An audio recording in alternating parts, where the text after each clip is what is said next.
부모 자녀 관계에서도 이 심은 대로 거둔다는 원리가 좀 이렇게 그대로 작동하는 것 같아요.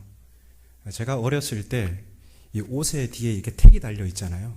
사이즈하고 이렇게 그 브랜드 이렇게 적혀 있는데 저는 이게 너무 불편했습니다. 이게 목이 막 까끌까끌하고 그래서 막 견딜 수가 없어가지고 어머니한테 이거 잘라달라고 항상 그랬는데 저희 첫째 라일이가 그렇게 그걸 잘라달라고 합니다. 가르치지도 않았는데 제가 되게 옷 같은 거 불편한 걸 잘 못 입거든요. 좀 멋스럽게 입으려면 좀 핏이 나는 이런 옷으로 탁 입어야지 멋스러운데 그것보다 좀 이렇게 편한 거 이런 거 좋아하는데 제 첫째 라엘이가 똑같습니다. 저하고 똑같으니까 누굴 닮았나 얘기할 수도 없고 제가 심은 대로 그대로 거두는 것 같습니다. 콩 심은 데 콩 나고 팥 심은 데 팥 나는 게 만고불변의 진리입니다. 왜냐하면 하나님의 창조 질서가 그렇기 때문입니다. 만일 하나님께서 피조세계의 질서를 무작위로 설계하셨다면 샤인을 심었는데 도대체 뭐가 나올지 우리가 예측할 수가 없는 거예요. 우리는 샤인을 심어서 샤인을 기대했는데 갑자기 수박이 튀어나오고 자두가 튀어나오고 이러면 우리가 뭔 결과물을 기대하고 할 수가 없잖아요. 뭘 심어도 이렇게 무작위로 열매가 결정된다면 농부는 참 난감할 것입니다. 하지만 하나님의 창조 질서는 심은 대로 거두는 것입니다. 그렇기 때문에 무엇을 심느냐가 중요합니다. 우리 인생도 마찬가지죠. 본문에서 바울은 심음과 거둠이라는 농사 이미지로 우리 인생의 필연적 결과를 말하고 있습니다. 우리 본문 8절을 함께 보고 읽겠습니다. 시작. 자기 육체를 위하여 심는 자는 육체로부터 썩어질 것을 거두고 성령을 위하여 심는 자는 성령으로부터 영생을 거두리라. 아멘. 지난 시간에 살펴보았던 부분이 5장 16절 이하인데요. 거기에서와 마찬가지로 이 오늘 본문을 보면 육체와 성령이 극명하게 대립하고 있어요. 5장 16절 이하도 그렇죠. 거기 보면 육체의 일들이 나오고 성령의 열매들이 나오고 육체의 욕망이 나오고 성령의 욕망이 나오고 5장 16절 이하에서와 같이 오늘 본문에도 육체와 성령이 서로 극명하게 대립하고 있습니다. 오늘 본문 8절에서 자기 육체를 위하여 심는 자, 자기 육체를 위하여 심는 자. 자, 이 사람은요, 자기 육체의 욕망대로 행동하는 사람을 가리킵니다. 그러니까 5장 19절에서 21절에 보면 육체의 일들이 이렇게 쭉 나열되어 있는데요. 이런 일들을 행하는 사람들이 바로 자기 육체를 위하여 심는 사람들입니다. 육체의 일로 나열된 것들의 특징이 기억나실지 모르겠지만 우리 사람과 사람 사이 관계를 파괴하는 경향들이에요. 그도 그럴 것이 자기 육체의 욕망대로 행동하는 사람과 좋은 관계를 맺기란 어렵습니다. 자기 육체의 욕망대로 행동한다는 것은 세상이 자기 중심으로 돌아가는 거잖아요. 그러니까 이런 사람들과 함께 관계를 하다 보면 여러 번은 인내하며 참아줄 수 있지만 지속적인 관계를 유지하기란 너무나 어렵습니다. 이렇게 자기 욕망이 이끄는 대로 말하고 행동하는 사람은 결국 그 육체로부터 썩어짐을 수확하게 된다고 오늘 본문은 말하고 있죠. 여기서 말하는 썩어짐이라는 것은 저 마지막 날 하나님의 심판을 피할 수 없다는 겁니다. 반면 성령을 위하여 심는 자는 성령이 바라시는 대로 순종하는 사람을 가리킵니다. 그러니까 5장 22절, 23절에 나열된 이 성령의 열매를 맺는 사람들이 바로 성령을 위하여 심는 사람들입니다. 사랑과 희락과 화평과 오래 참음과 자비와 양성과 충성과 온유와 줄죄와 같은 이런 행동을 하는 사람들이 바로 성령을 위하여 심는 사람들이죠. 그런데 이 성령의 열매들로 나열된 것들의 특징은 좋은 관계를 형성하는 그런 경향들입니다. 곧 상대를 나처럼 존중할 때 나타나는 덕목들이죠. 예수님이 이웃을 누구와 같이 사랑하라고 하셨습니까? 내 몸과 같이. 나는 소중하잖아요. 내가 소중하다면 상대에게도 그렇게 행하라는 거죠. 그렇게 상대를 존중할 때 맺히는 덕목들이 바로 성령의 열매들이에요. 사람은 누구나 나를 이해해주는 사람, 존중해주는 사람, 나의 말에 공감해주는 사람과 가까이 하고 싶고 그 사람과 계속해서 관계를 이어나가기를 바랍니다. 이렇게 남을 이해하고 배려하며 성령이 바라시는 대로 말하고 순종하는 사람은 결국 성령으로부터 영생을 수확하게 될 것입니다. 그렇다면 오늘 본문은 5장에 이어서 지난 5장에 이어서 육체와 성령의 극명한 대립과 그에 따른 필연적 결과를 다시 한번 강조하고 있는 것입니다. 바울이 5장에 이어서 6장에서도 육체와 성령의 대조를 통해 신자들의 마지막을 다시 한번 강조하는 이유가 무엇일까요?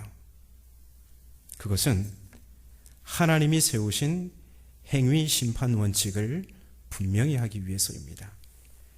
바울이 갈라디아 교회에 전한 복음은 믿음으로 의롭다 하심을 받는다는 이신칭의 교리에 대한 지적 동의를 넘어서 복음의 진리에 온 인격을 던져 복종하는 실천적인 믿음이었습니다. 이 실천적 믿음을 가리켜서 갈라디아 5장 6절에서는 사랑으로서 역사하는 믿음입니다. 그러니까 믿음이 우리 눈에 나타나게 보일 때는 그게 사랑이라는 겁니다. 그래서 바울은 7절 하반절에서 말하죠. 사람이 무엇으로 심든지 그대로 거두리라.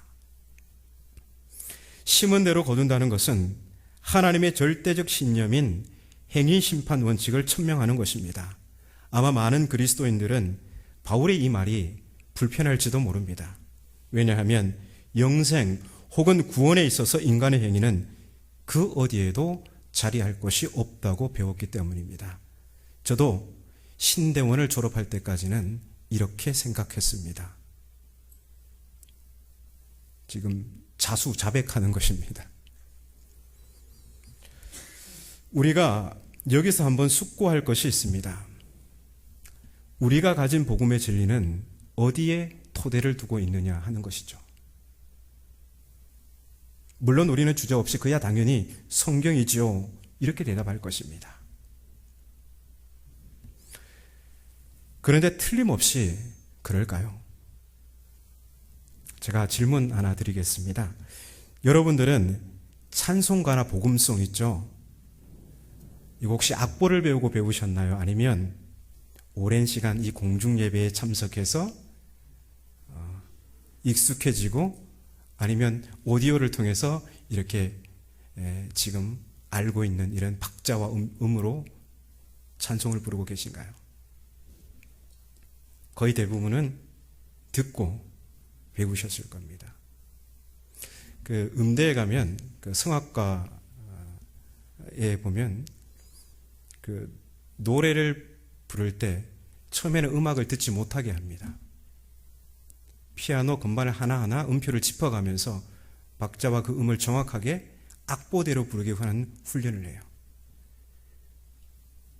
왜냐하면 음원을 듣고 배우면 그 가수의 습관이 나에게 그대로 어떻게 됩니까? 나한테 그대로 전달이 돼요. 그래서 나의 습관이 아닌 다른 사람의 습관이 내 몸에 배이게 됩니다. 그래서 성악을 하는 사람들은 처음에 악보를 보고 음표 하나하나를 건반을 짚어가면서 배우는 훈련을 합니다.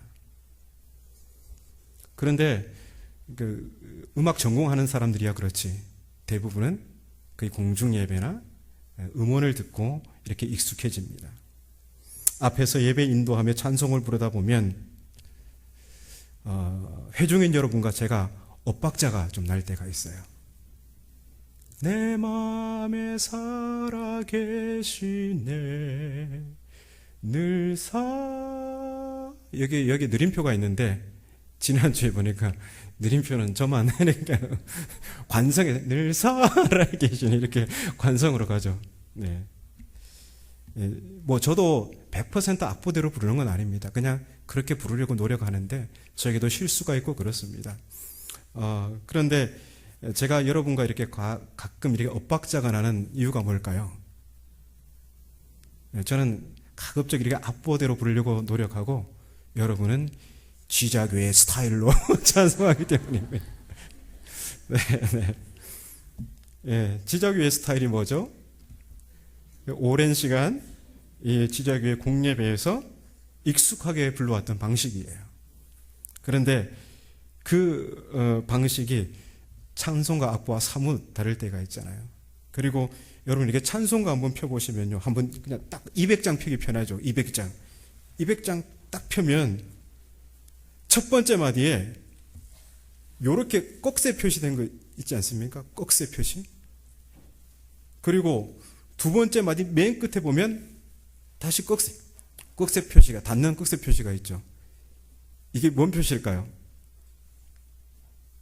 이게 찬송가 부르기 전에 찬송가 딱 들어가기 전에 전주 부분이에요. 그죠? 예전에 제가 이거를 그 반주자한테 서울에 있을 때 요구하니까 그 반주자가 아니고 그 부목사님한테 이대로 해야 된다고 하니까 이게 전주라고요? 그래서 처음 알았다고 하더라고요. 근데 지자교회는 요거 전주로 이렇게 꺽쇠를 지킵니까? 안 지킵니까? 아니, 안 지키죠. 마지막에 아주 심플하게 이렇게 합니다. 그렇습니다. 우리가 분명 공인된 찬송가 악보를 기준으로 찬송을 부르지만 간혹 악보와는 다른 박자와 소리와 악상을 표현합니다. 이와 같이 우리가 가진 복음의 진리도 성경에 토대를 두고 있다고는 하지만 우리가 가진 진리는 성경을 정독하면서 그 의미를 정확히 파악한 결과물이라기보다는 듣고 익숙하게 된 것 혹은 특정 시대와 상황에서 제시된 교리의 기초를 둔 것일 때가 종종 있습니다. 그래서 우리는 우리가 가진 진리에 관해서 숙고하지 않을 수가 없습니다. 과연 내가 알고 있는 복음의 진리가 우리 신앙의 교과서인 성경에 뿌리를 두고 있는가? 아니면 우리 신앙의 참고서라고 할 수 있는 각종 미디어, 신앙서적 혹은 교리에 뿌리를 두고 있는가? 우리는 우리에게 익숙해 있는 진리가 오늘과 같이 새로운 도전에 직면할 때 이에 대해서 숙고해야 합니다. 그러니까 제가 청년들에게 지자교회 처음 와가지고 했던 말이 그것입니다. 여러분은 저를 믿지 마십시오. 제가 여러분에게 설교하고 성경을 가르칠 때 그것을 무조건 덮어놓고 믿지 마십시오. 과연 그러한가? 그것이 성경을 대하는 품격 있는 성도의 태도라고 했습니다. 실제로 사도행전에 보면 베레아 교회 성도들이 그랬습니다. 그들은 사도들이 복음을 전하면 그게 과연 그러한가 하여서 성경을 상고하였더라 이렇게 합니다. 여기서 상고라는 것은 면밀히 살펴보았더라 그런 것입니다. 그래서 우리도 오늘 우리가 가진 진리가 과연 그러한가에 대해서 끊임없이 묻고 더 올바른 방향으로 우리가 점점 더 잘할 수 있어야 합니다.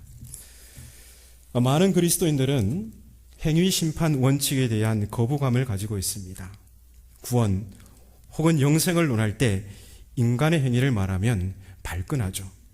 행위를 말했다가는 행위 구원론자로 낙인 찍기가 일쑤입니다. 그런데 행위 심판 원칙은 하나님이 세우신 신구약의 일관된 신념입니다. 말하자면 우리 신앙의 박자와 음표와 악상 기호는 행위 심판 원칙이라는 오선 위에 그리는 것입니다. 그러면 성경에 나타나는 대표적인 행위 심판 원칙을 몇 가지 살펴보겠습니다. 먼저 구약성경 시편 62편 12절입니다. 화면을 보시고 함께 읽겠습니다. 주여 인자하심은 주께 속하오니 주께서 각 사람이 행한 대로 갚으심이니이다. 아멘. 다윗이 한 말인데요. 다윗은 자신을 왕위에서 축출하려는 반역자들의 맹렬한 공격을 받으면서, 그러면서도 그는 하나님께 소망을 두고 하나님께서 그를 구원하실 거라는 그 찬송을 부르면서 그런 소망의 하나님, 구원의 하나님을 행한 대로 갚으시는 분이라고 고백합니다. 이제 곧바로 신약 성경으로 와서 마태복음 7장 21절을 화면을 보시고 함께 읽겠습니다. 시작. 나더러 주여 주여 하는 자마다 다 천국에 들어갈 것이 아니요 다만 하늘에 계신 내 아버지의 뜻대로 행하는 자라야 들어가리라. 아멘. 이 말씀은 예수께서 거짓 선지자의 실체를 폭로하는 문맥에서 등장합니다. 거짓 선지자는 신앙을 좋게 보이는 기술이 아주 탁월합니다. 그걸 어떻게 묘사했냐면 양의 옷을 입고, 거짓 선지자는 무슨 옷을 입는다고요? 양의 옷을 입고 아주 포장을 잘해요. 신앙 좋게 보이려고. 그런데 하나님의 뜻을 행하는 데는 관심이 없습니다. 이렇게 말합니다. 그것을 노략질하는 일이다.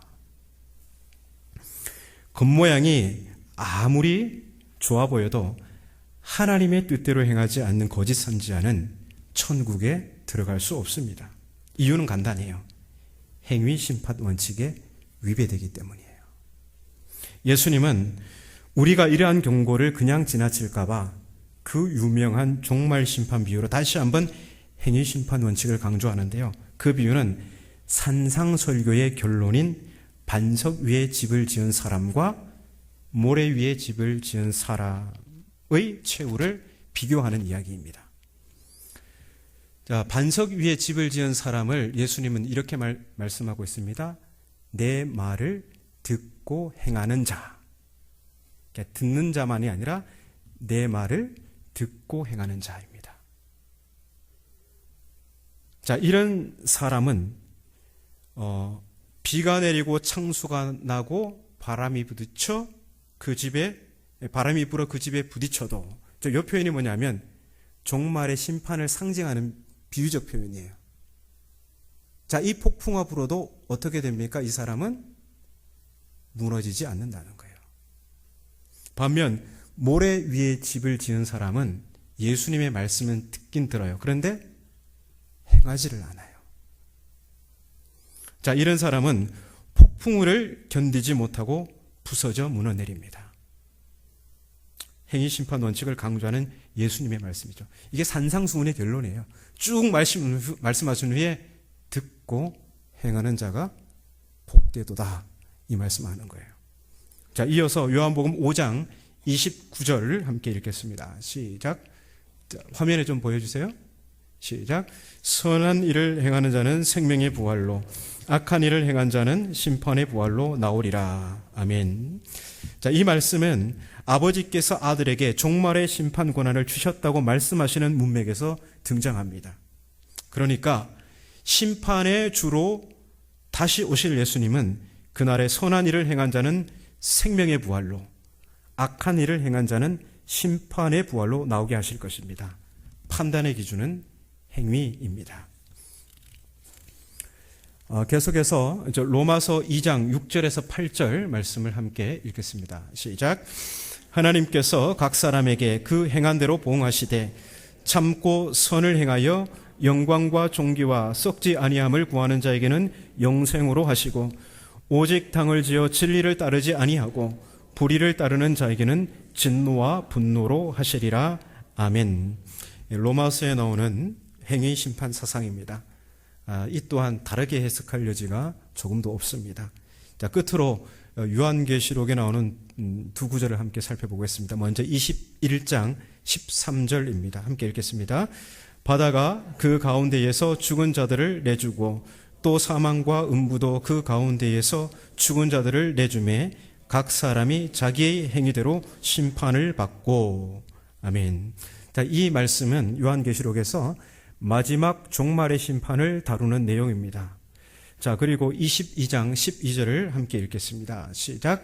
보라, 내가 속히 오리니 내가 줄 상이 내게 있어 각 사람에게 그가 행한 대로 갚아주리라. 아멘. 자, 22장 12절 말씀은요, 요한계시록을 마무리하면서 지상의 교회들에게 주시는 예수님의 약속입니다. 예수님은 속히 오시겠다고 말씀하시면서 성도들에게 줄 상이 예수님 자신에게 있다고 말씀하십니다. 여기서 상은 뭘까요? 네, 어떻게 하셨습니까? 이 상은 구원에 더하여 주는 보너스가 아니고요, 구원 영생을 말하는 것입니다. 그러니까 신약 성경에 나오는 상급 이미지들 있죠. 뭐 의의 면류관, 생명의 면류관, 이런 거 있잖아요.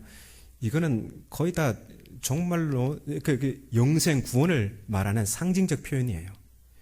그 요한계시록 2장, 3장에 보면 7교회에 주시는 예언의 메시지가 있잖아요. 그 보면 이기는 자에게 약속하는 상이 있잖아요. 그 표현이 다 달라서 그렇죠. 다 영생 구원을 말하는 거예요. 이기는 자에게는 내가 영생 구원을 주리라. 다 이런 말씀입니다. 그래서 예수께서 선한 일을 행한 자에게 갚아주시는 상은 구원, 영생입니다. 아직도 여러분 행위심판 원칙이 좀 불편하십니까? 어떻습니까? 바울은 본문 7절에서 이렇게 말합니다. 스스로 속이지 말라. 달리 말하면 이 행위심판 원칙이 하나님께서 세우신 절대적 원칙인데 마치 성경에 없는 것처럼 착각하지 말라는 겁니다. 모른 척하지 말라는 겁니다. 왜냐하면 하나님은 업신여김을 받지 않으시기 때문입니다. 무슨 말씀입니까? 우리가 뭐라 해도 하나님이 세우신 원칙은 달라지지 않는다는 겁니다.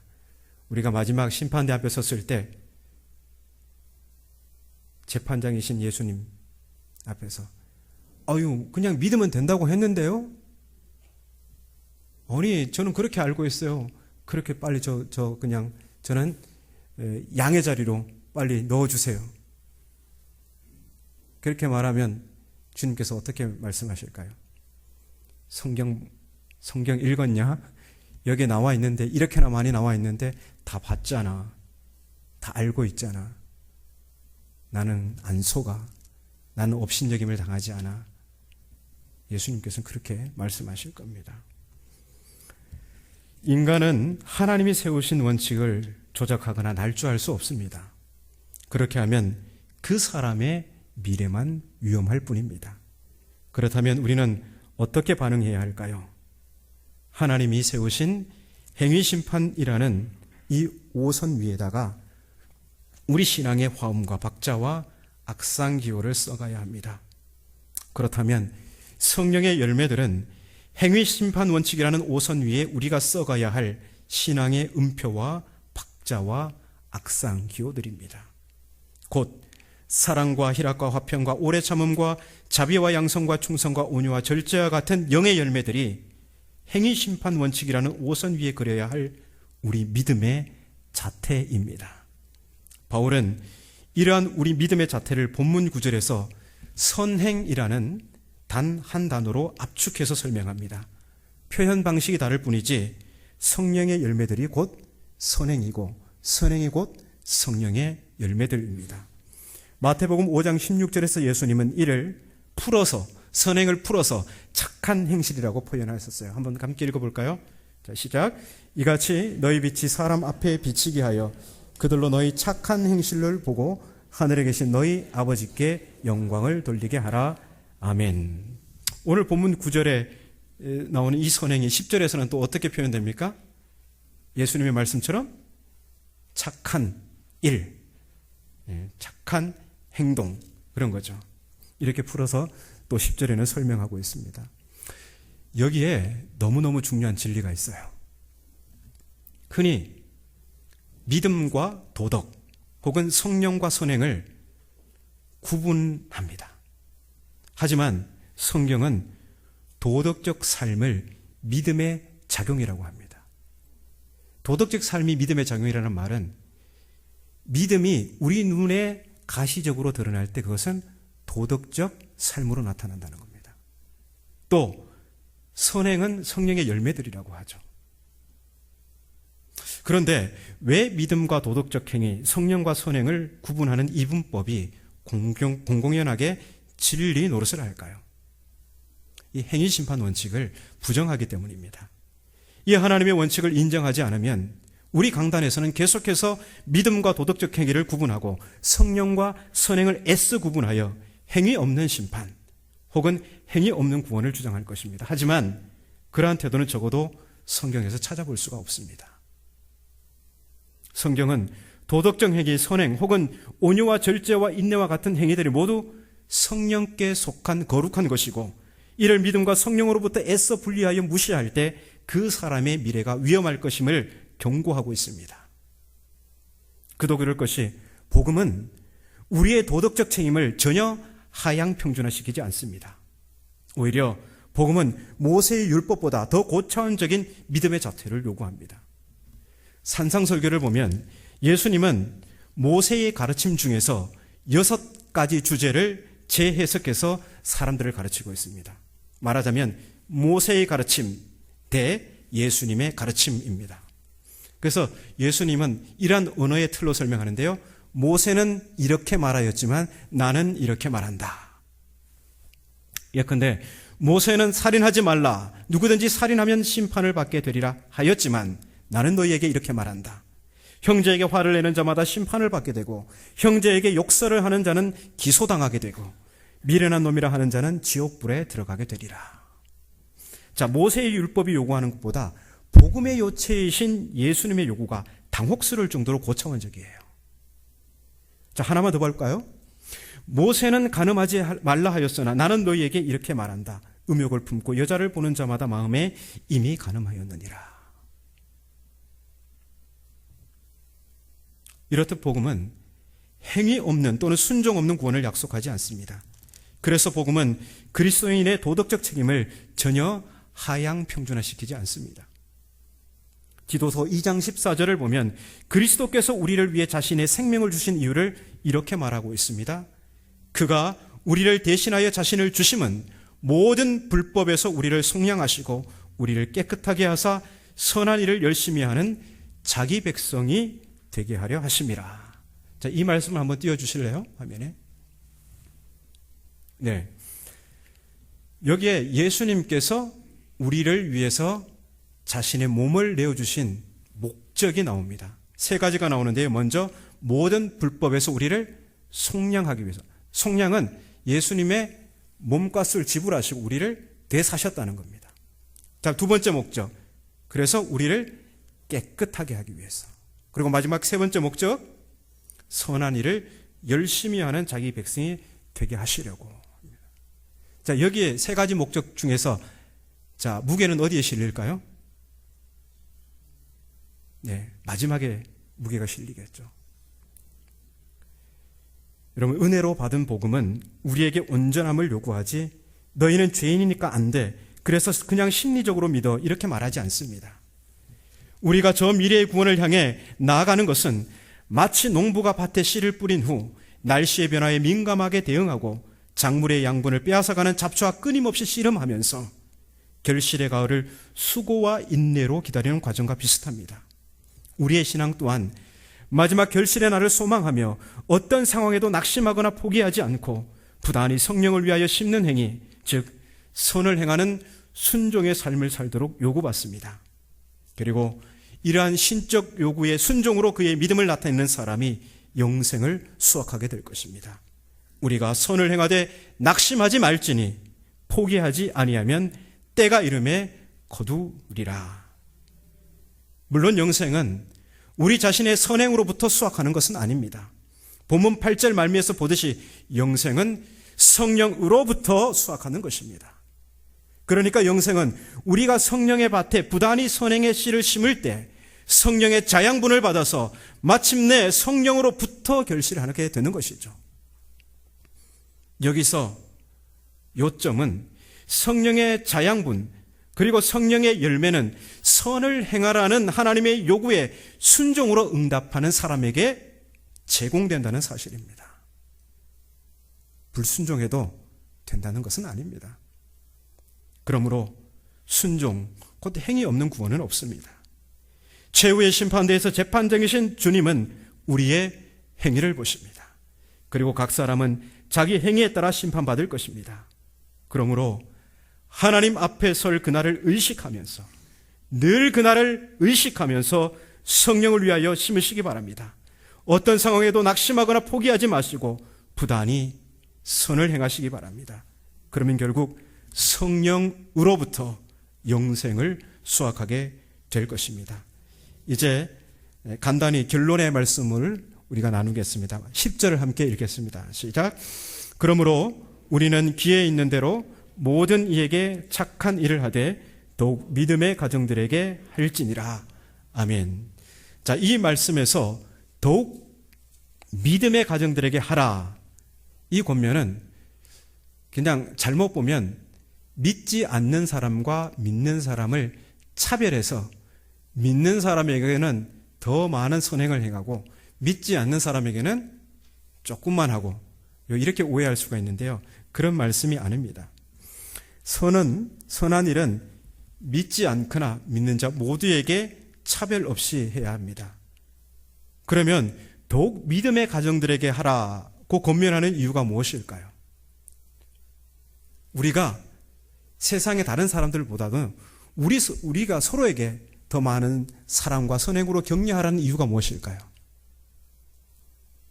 그것은 성도가 서로 사랑과 선행으로 격려하는 모습이 교회다움의 가장 결정적인 표지이기 때문이에요.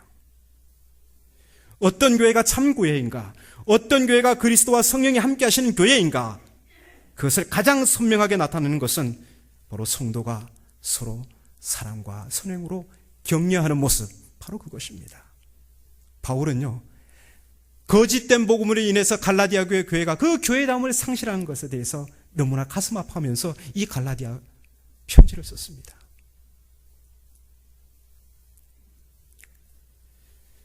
하지만 우리 지자교회는 사랑과 선행으로 서로를 격려하며 교회다움, 곧 그리스도를 이 땅에 보여줄 수 있는 복음의 공동체가 되기를 바랍니다.